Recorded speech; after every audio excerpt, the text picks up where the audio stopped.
Halo anak-anak sekalian, Shalom. Bagaimana kabarnya hari ini? Mudah-mudahan semua dalam keadaan sehat ya. Anak-anak, ini pertemuan kita yang kedua dalam ruang kelas pendidikan agama Kristen. Sekalipun pertemuan kedua ini tetap kita melakukannya secara daring ataupun tatap muka jarak jauh. Anak-anak sekalian, pada pertemuan sebelumnya kita sudah saling berkenalan dan Bapak masing-masing sudah mengenal kalian. Yang pertama Bapak menyapa. Selamat pagi Adriel, Nadine, Ramos, Hansel, Daren, dan Yobel. Jadi anak kelas 1 kita pada tahun ini dari 1A, 1B, dan 1C itu ada 6 orang. Jadi oleh karena itu anak-anak sekalian, Bapak tetap menghimbau supaya kita rajin belajar, semangat belajar, sekalipun kita hanya 6 orang di antara teman-teman kita yang beragama lainnya, tetapi kita harus bisa berprestasi. Oke anak-anak, untuk kita memulai pelajaran kita hari ini, mari kita berdoa kepada Tuhan. Mari berdoa dengan sikap yang baik, kita tundukkan kepala kita berdoa. Bapa di dalam surga, kami bersyukur atas kebaikan Tuhan dalam hidup kami. Tuhan Yesus, hari ini ya Tuhan, kami bertemu kembali dalam ruang pelajaran pendidikan agama Kristen anak-anak kelas 1. Tuhan berkati kami semuanya untuk boleh menjadi terang-terang Tuhan, melakukan firman Tuhan dalam hal-hal kecil yang bisa kami lakukan sebagai saksi-saksi daripada kebenaran. Terima kasih Bapa dalam surga, ajarkan kami untuk mengenal bahwa kami adalah ciptaan Tuhan dan Tuhan sudah baik bagi kami dengan memberikan anggota tubuh yang lengkap bagi kami. Ajari kami Tuhan untuk mempergunakannya dan juga untuk merawatnya. Di dalam nama Tuhan Yesus kami berdoa dan mengucap syukur kepadamu. Amin. Anak-anak sekalian, hari ini kita akan belajar tentang anggota tubuhku. Kita sudah belajar tentang bahwa kita adalah ciptaan Tuhan. Dan hari ini kita akan belajar tentang bahwa Tuhan juga menciptakan kita dengan anggota-anggota tubuh. Tuhan menciptakan kita dengan anggota-anggota tubuh yang kita butuhkan dalam kehidupan kita sehari-hari.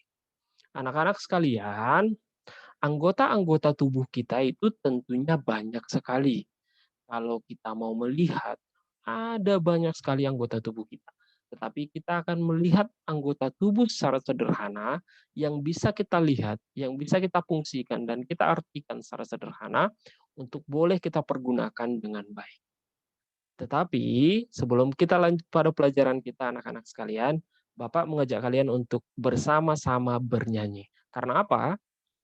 Karena kita datang dari berbagai, tempat rumah tempat tinggal kita, datang dari berbagai, suku, ada yang mungkin suku Batak, ada Manado, ada Jawa, ada Kupang, terus juga kita datang dari keluarga yang berbeda-beda. Tetapi di dalam ruang pendidikan agama Kristen, kita adalah bersaudara di dalam Yesus. Tuhan tidak memandang semua perbedaan kita, mungkin ada yang rambutnya panjang atau pendek, hitam atau agak merah, atau keriting, atau gemuk, atau juga kurus, atau juga tinggi atau pendek, hitam putih, Tuhan tidak memandang semuanya itu. Di dalam ruang pendidikan agama Kristen ini, kita bersaudara di dalam nama Tuhan Yesus. Oke anak-anak, siap untuk bernyanyi? Ikuti Bapak nanti bernyanyi ya. Bapak ambil gitar dulu. Oke, kita bernyanyi. Dalam Yesus kita bersama. Dalam Yesus kita bersaudara. Dalam Yesus kita bersaudara. Dalam Yesus kita bersaudara. Sekarang dan selamanya. Dalam Yesus kita bersaudara. Sekali lagi anak-anak. Dalam Yesus kita bersaudara. Dalam Yesus. Dalam Yesus kita bersaudara. Dalam Yesus kita bersaudara. Sekarang dan selamanya. Dalam Yesus kita bersaudara. Anak-anak sekalian, seperti melihat foto di samping daripada lagu yang kita nyanyikan barusan, bagaimana Tuhan Yesus memangku anak-anak, ada yang kulitnya hitam, ada yang rambutnya panjang, ada yang duduk di bawah, ada yang di dalam pangkuannya, dan juga anak-anak lainnya juga yang tidak ikut dengan apa di dalam foto tersebut. Kita harus mengetahui bahwa Tuhan memandang manusia semuanya sama. Tuhan memberikan anggota-anggota tubuh kepada semua manusia untuk keperluan menjalani kehidupannya sehari-hari. Baik itu orang yang gemuk, pendek, kurus, keriting, hitam, putih, Tuhan memberikan anugerah berupa anggota tubuh kepada semua anak-anak dan juga kepada semua manusia dengan fungsi-fungsinya. Oleh karena itu anak-anak, kita perlu untuk belajar supaya kita mengetahui mempergunakannya. Bagaimana mempergunakan anugerah Tuhan yang besar itu, kebaikan Tuhan yang besar itu, dengan dia memberikan anggota tubuh bagi kita, supaya kita bisa pergunakan untuk keinginan-keinginan dan juga sesuai dengan kehendak Allah. Anak-anak coba perhatikan seperti ini, kita belajar untuk mengenal anggota-anggota tubuh mulai dari bagian tubuh yang paling atas.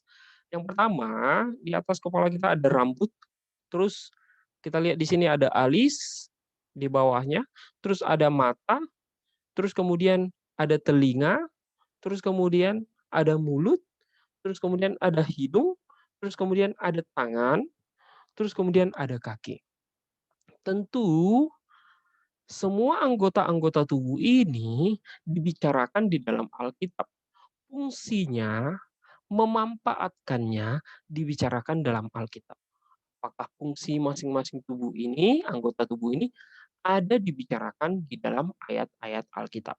Anak-anak, kita akan belajar tentang beberapa ayat-ayat Alkitab yang menyebut anggota-anggota tubuh. Yang pertama, ayat-ayat Alkitab tentang anggota-anggota tubuh. Yang pertama, mata. Dalam Lukas 11 ayat 34 dikatakan, matamu adalah pelita tubuhmu. Jika matamu baik, teranglah seluruh tubuhmu. Tetapi jika matamu jahat, gelaplah tubuhmu. Apa makna atau maksud atau arti daripada ayat Alkitab Lukas 11 ayat 34? Dikatakan matamu adalah pelita tubuhmu. Pelita adalah penerang, maka mata adalah penerang daripada tubuh. Coba bayangkan, apa yang dipergunakan oleh manusia untuk melihat adalah mata.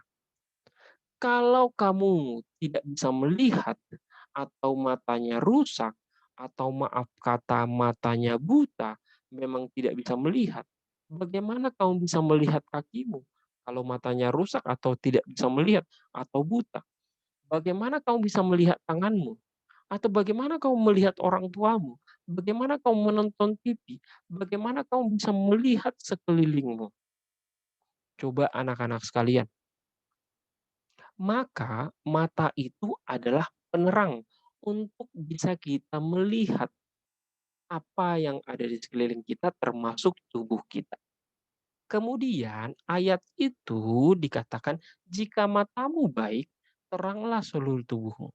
Artinya, jika kita mempergunakan mata kita dalam hal-hal yang baik, melihat hal-hal yang baik, dipergunakan untuk kehendak-kehendak dan keinginan Tuhan, maka tubuh kita ini semuanya akan melakukan yang baik. Kalau mata kita melihat yang baik, maka tangan kita akan kita arahkan untuk melakukan yang baik. Tetapi jika mata kita ini jahat, apa yang kita lihat itu jahat, maka apa yang akan timbul dalam pikiran kita, perbuatan kita, bisa juga terikut-ikut menjadi jahat. Dalam makna sederhana ayat ini bagi anak-anak kelas 1, artinya mata itu kita pergunakan untuk hal-hal yang baik, melihat hal-hal yang baik. Karena mata itu menjadi pelita daripada tubuh kita. Sudah, kita pergunakan untuk melihat hal-hal yang baik. Yang kedua, ayat Alkitab juga berbicara tentang namanya mulut. Dalam Amsal 10 ayat 31 sampai 32 berkata, mulut orang benar mengeluarkan hikmat, tetapi lidah bercabang akan dikerat. Bibir orang benar tahu akan hal yang menyenangkan, tetapi mulut orang fasik hanya tahu tipu muslihat. Makna ayat ini secara sederhana bagi kita anak-anak kelas 1 adalah baiknya kita mempergunakan mulut kita untuk mengeluarkan perkataan-perkataan yang baik. Apa fungsinya mulut? Selain makan, ya berbicara. Mana lebih banyak kamu mempergunakan mulut untuk makan atau untuk bicara? Ayo, siapa yang mempergunakan mulutnya hanya untuk makan saja? Berarti dia tidak pernah bicara, tidak pernah bernyanyi, tidak pernah berteriak. Maka mulut kita ini lebih banyak kita pergunakan untuk berbicara. Tetapi berbicaralah tentang hal-hal yang baik. Jangan berbicara dusta atau berbohong. Jangan kita pergunakan mulut kita itu untuk melawan, menyakiti hati orang tua. Tetapi bibir orang benar, bibir orang yang percaya kepada Tuhan Yesus harus tahu tentang hal-hal yang menyenangkan hati orang lain. Halnya, jangan kamu sesekali membentak-bentak orang tuamu, karena mulut dan bibir itu harus memperkatakan kata-kata yang menyenangkan. Karena hanya orang-orang yang tidak mengenal Tuhan Yesuslah, orang-orang yang tidak percaya kepada Tuhan Yesuslah, mempergunakan mulutnya untuk hal-hal yang tidak baik. Berbohong, untuk ngata-ngatain temannya, untuk mengejek, terus untuk, membuat orang lain berantem, gitu. Tidak boleh, karena mulut orang yang sudah percaya kepada Tuhan Yesus, kita harus belajar untuk berkata-kata yang baik, lembut. Siapa di sini yang sering melawan orang tuanya? Pasti ada ya. Ada nggak yang bentak-bentak orang tuanya karena tidak dikasih handphone, tidak dikasih nonton TV, tidak dikasih uang jajan? Tidak boleh. Bapak katakan tidak boleh. Karena mulut itu harus kita pergunakan untuk menyenangkan orang lain. Oke anak-anak, yang ketiga, yang dibicarakan dalam Alkitab, anggota-anggota tubuh bagian yang ketiga adalah telinga. Ayat Alkitab dalam Matius 13 ayat 9 dikatakan seperti ini. Siapa bertelinga, hendaklah ia mendengar. Anak-anak, ada nggak anggota tubuh lain selain telinga yang bisa mendengar? Tidak ada. Hanya telingalah yang bisa mendengar. Coba bayangkan betapa beruntungnya kita, kamu, bisa mempergunakan telinga dengan baik. Bisa mendengar musik, mendengar bapak berbicara, mendengar TV saat menonton, mendengar kamu dipanggil temanmu. Karena karena banyak juga anak-anak tidak seberuntung kita, tidak seberuntung kamu yang bisa mendengar. Ada banyak juga anak-anak yang tidak bisa mendengar. Oleh karena itu anak-anak, apa makna ayat ini? Siapa bertelinga, hendaklah ia mendengar. Artinya, kalau telingamu baik, maka setiap perkataan-perkataan yang baik, misalnya orang tuamu menyuruh kamu untuk hal yang baik, dengarkan. Jangan tutup telinga, jangan pura-pura tidak mendengar, jangan acuh tak acuh. Nanti Tuhan cabut telingamu seperti apa? Mau tidak? Tidak mau kan? Siapa yang bertelinga hendaklah ia mendengar, jangan pura-pura tidak mendengar. Adiknya sudah nangis, tidak mau, mendekati adiknya untuk menenangkan, tapi pura-pura tidak mendengar. Sudah dipanggil mamanya misalnya, "Deren!" Nah, atau sudah dipanggil, "Yobel!"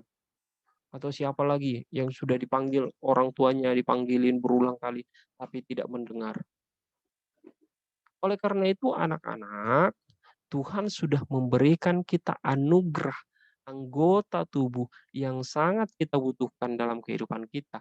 Maka baiknya kita pergunakan dengan baik. Selanjutnya anak-anak, anggota tubuh yang lainnya yang dibicarakan juga di dalam Alkitab yaitu tangan. Sering sekali kita menyalahgunakan tangan kita. Alkitab berkata dalam Matius 6 ayat 3, "Tetapi jika engkau memberi sedekah, janganlah diketahui tangan kirimu apa yang diperbuat tangan kananmu." Makna sederhana ayat ini bagi kita anak-anak kelas 1 bahwa tangan itu fungsinya untuk memberi, tangan itu fungsinya untuk berbagi, tangan itu fungsinya untuk menolong. Tetapi ada beberapa dari antara kita atau jangan-jangan ada di antara kalian yang mempergunakan tangannya untuk perbuatan-perbuatan yang nakal. Saya cubit adiknya, misalnya berkelahi, menonjok adiknya, menonjok abangnya, tidak boleh. Atau melempar sesuatu, tidak boleh. Karena Tuhan menciptakan tangan kita adalah untuk kita bisa berbagi, menolong, memberi. Itulah fungsinya Tuhan ciptakan itu. Oleh karena itu secara sederhana, kalau ada di antara kita yang tidak mempergunakan tangannya untuk menolong, membantu sesamanya, atau orang-orang di sekelilingnya, atau bahkan di rumahnya, adiknya, abangnya, kakaknya, orang tuanya, maka itu tidak disenangi oleh Tuhan. Yang kelima, kaki. Bagian anggota tubuh yang dibicarakan juga oleh Alkitab yaitu kaki. Dalam Lukas 1 ayat 79 dikatakan, Lukas 1 ayat 79 dikatakan, untuk menyinari mereka yang diam dalam kegelapan dan dalam naungan maut untuk mengarahkan kaki kita kepada jalan damai sejahtera. Anak-anak, kaki itu fungsinya untuk berjalan, tapi bukan asal jalan. Sudah, kaki kita itu menurut Alkitab berfungsi untuk berjalan ke arah jalan damai sejahtera. Jadi, secara sederhana, makna ayat ini bagi kita anak-anak kelas 1 adalah bahwa kaki kita bukan untuk melakukan perbuatan yang tidak disenangi oleh Tuhan. Contoh, menggunakan kakinya menendang adiknya, menendang kakaknya, menendang abangnya. Tidak boleh, karena kaki itu harus dipergunakan untuk jalan damai sejahtera. Artinya, mengikuti Tuhan dalam kehidupan kita sehari-hari. Kita pergunakan mau pergi ke sekolah, mau, menjalankan perintah orang tua, terus mau pergi ke gereja, kita pergunakanlah kaki itu untuk hal-hal yang baik. Misalnya kita berlari ketika orang kesusahan, kita berlari untuk menolong, mempergunakan kaki. Ada banyak fungsi kaki, tetapi fungsi yang paling utama ialah berjalan kepada jalan damai sejahtera. Artinya kita pergunakan kaki kita untuk hal-hal yang baik, bukan untuk mencelakai orang lain, bukan untuk menendang orang lain, tidak boleh. Atau sengaja menjatuhkan orang lain dengan kaki, bukan itu fungsi kaki, ya. Kalaupun kita mau pergunakan misalnya untuk bermain bola, maka bermain bolalah dengan baik. Kita pergunakan dalam berolahraga, maka olahragalah dengan baik. Jangan iseng mempergunakan kakinya, ya. Jangan iseng karena tujuan Tuhan adalah tujuan yang. Oleh karena itu anak-anak, dari 5 ayat Alkitab, yaitu mata, telinga, mulut, tangan, dan kaki, telah kita ketahui bahwa itu merupakan anugerah yang Tuhan berikan bagi kita untuk kita bisa menggunakannya dalam kehidupan sehari-hari secara bertanggung jawab. Sudah, secara bertanggung jawab, yaitu untuk melakukan hal-hal yang baik. Anak-anak sekalian, kita lanjutkan pelajaran kita. Kita akan belajar melatih bagaimana mencocokkan benda-benda yang digunakan pada anggota-anggota tubuh tersebut. Yang pertama, ini ada anggota apa? Yang pertama ada benda yang namanya sepatu bot, ya. Terus selanjutnya ada sikat gigi dengan odol, ya, dan juga dengan pasta gigi atau odolnya. Terus ada topi, terus ada jam tangan, terus ada kacamata. Coba anak-anak, sepatu itu digunakan oleh bagian tubuh yang mana? Coba Bapak tanya Daren-Daren, sepatu itu digunakan oleh bagian tubuh yang mana?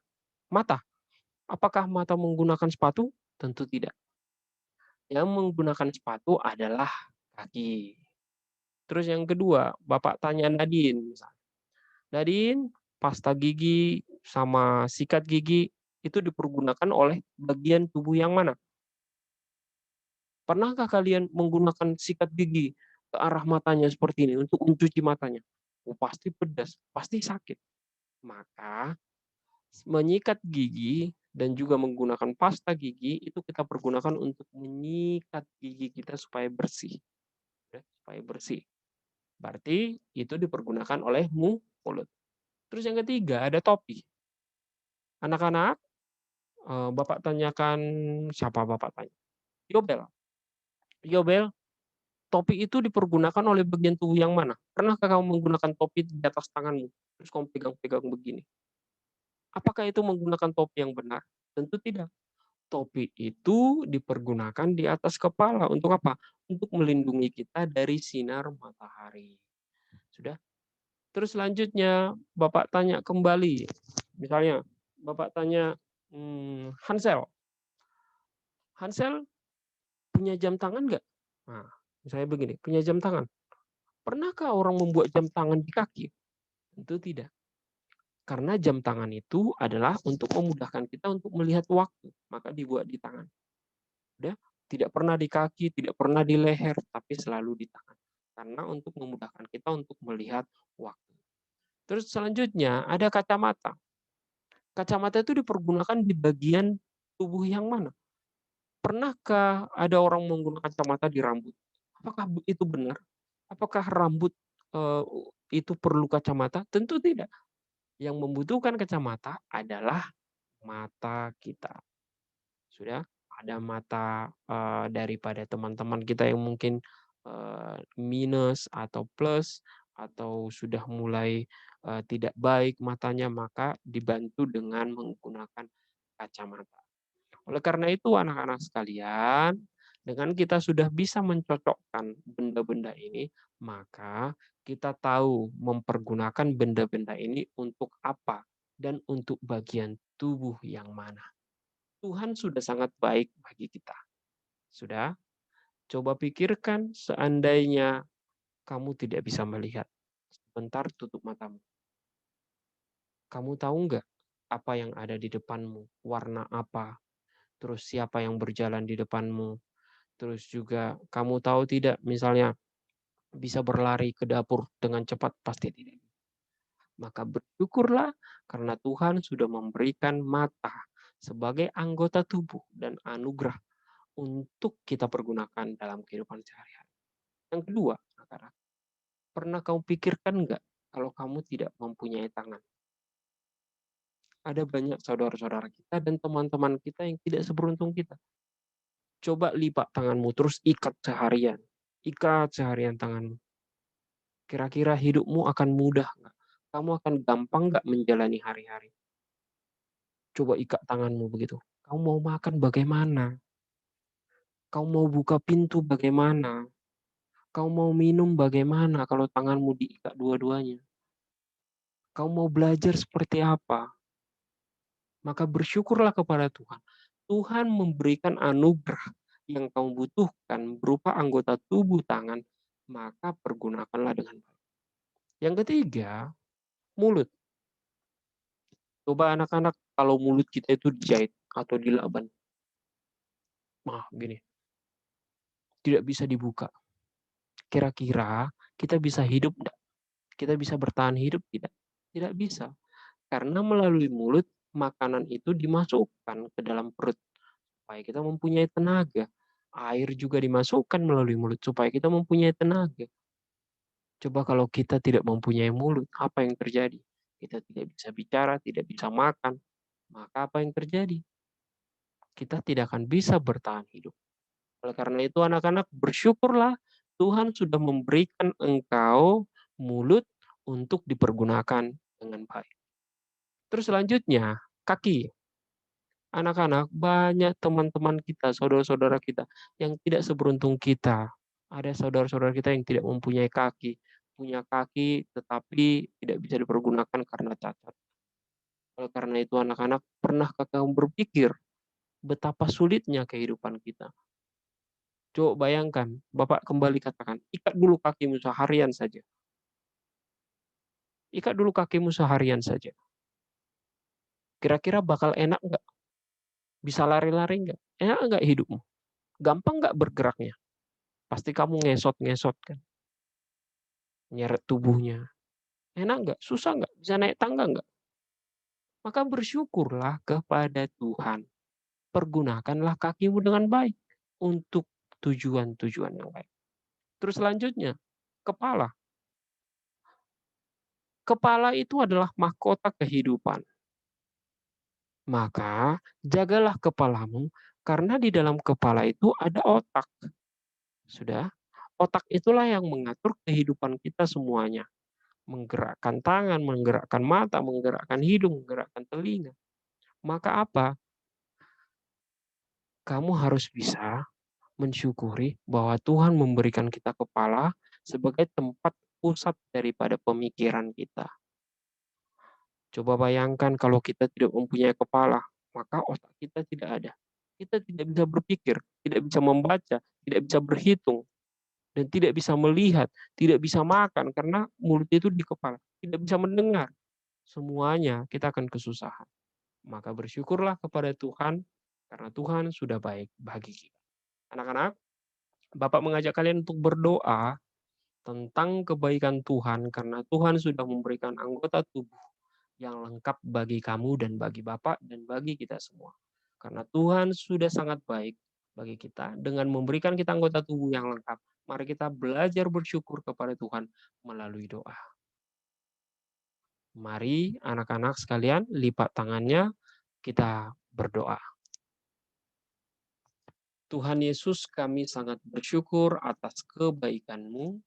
Kami bersyukur Tuhan telah menciptakan kami dan memberikan kami anggota tubuh yang lengkap.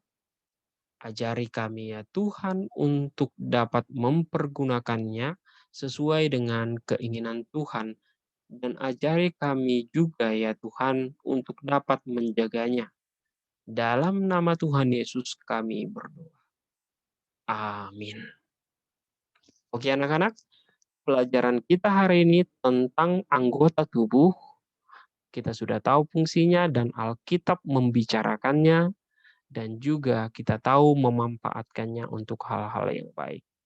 Untuk tugas kita anak-anak hari ini sangat mudah sekali. Untuk tugas kita anak-anak hari ini sangat mudah sekali. Bapak meminta kalian untuk menciplak ataupun menggambar. Sudah, menciplak ataupun menggambar anggota tubuh sudah seperti ini. Sudah, anggota tubuh seperti ini dengan membuat tanda panah nama-namanya semuanya. Tidak apa-apa, menciplak juga boleh. Sudah, menciplak, tanyakan kepada orang tuanya, minta bantuan kakaknya, minta bantuan abangnya, minta bantuan orang tuanya, diciplak juga gambarnya boleh. Kalaupun mau digambar secara sederhana, tidak sebagus ini juga tidak apa-apa. tetapi jelas mata yang mana, mulut yang mana, tangan yang mana, kaki yang mana. Kalau bisa juga diwarnai dengan baik. Sudah? Nanti di WA Bapak kirimkan contoh gambarnya ya. Bapak kirimkan contoh gambarnya. Oke anak-anak sekalian, sampai di sini pelajaran kita hari ini. Mudah-mudahan kita semua diberikan kesehatan oleh Tuhan dan Bapak mengingatkan, tolong jangan keluar-keluar rumah. Sudah, Bapak ingatkan kita itu belajar di rumah, tidak datang ke sekolah karena pandemi virus corona ini banyak menyerang anak-anak juga. Jangan keluyuran keluar rumah, rajin menjaga kesehatan, kesehatan diri kalian dan juga keluarga semuanya. Oke anak-anak, Tuhan Yesus memberkati. Shalom, shalom, shalom.